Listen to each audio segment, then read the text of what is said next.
Selamat siang, perkenalkan nama saya Kevin Valiansa dari kelas 2 IA 3. Kali ini saya akan menjelaskan tentang komponen yang ada di komputer.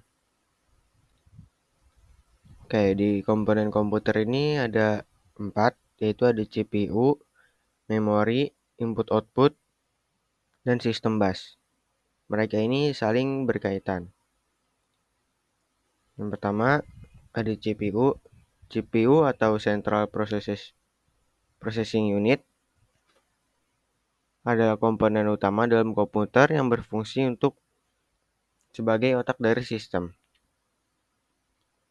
CPU juga berfungsi sebagai jantung komputer. CPU adalah otak komputer yang menjalankan instruksi program dan memproses data.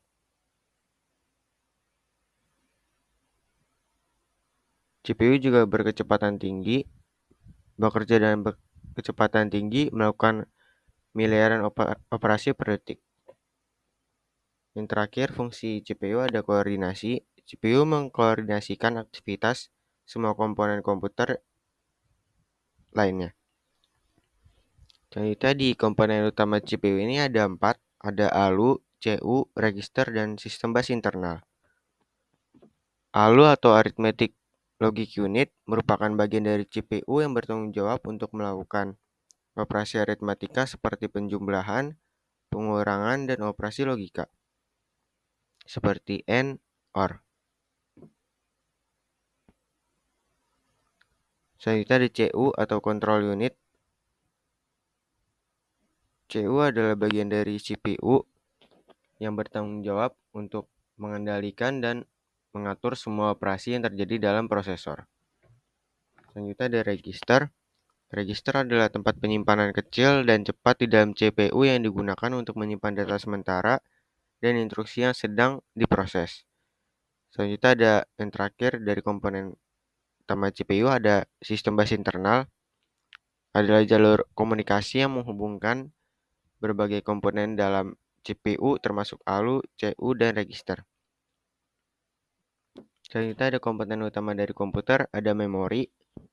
Memori dalam konteks komputer biasanya merujuk pada RAM dan penyimpanan permanen seperti hard disk dan SSD. Selanjutnya memori sebagai penyimpanan sementara, memori menyimpan data dan instruksi yang sedang diproses oleh CPU. Terus memori juga aksesnya cepat, memungkinkan CPU mengakses data dengan cepat, meningkatkan kinerja komputer. Yang terakhir ada memori sebagai pengelolaan program. Memori menyimpan program yang sedang dijalankan ketika sebuah program diluncurkan. Instruksi dan data program tersebut dimuat dalam RAM agar dapat diakses dengan cepat oleh CPU. Yang ketiga ada komponen komputer itu input atau output. Fungsinya sebagai jembatan komunikasi, input-output memungkinkan komputer berkomunikasi dengan dunia luar melalui berbagai perangkat. Inputnya contohnya seperti keyboard, mouse, dan scanner memasukkan data ke dalam komputer. Outputnya ada monitor, printer, dan speaker merupakan hasil pemrosesan dari komputer.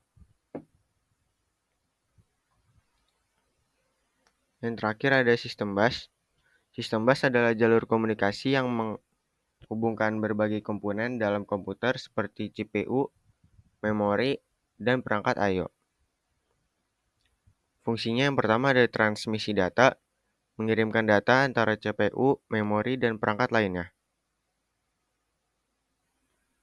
Fungsi yang kedua ada pengalamatan, menyediakan jalur untuk mengidentifikasi lokasi memori, perangkat I/O yang akan diakses. Yang terakhir ada kontrol sistem, memberikan akses langsung ke fungsi-fungsi sistem operasi.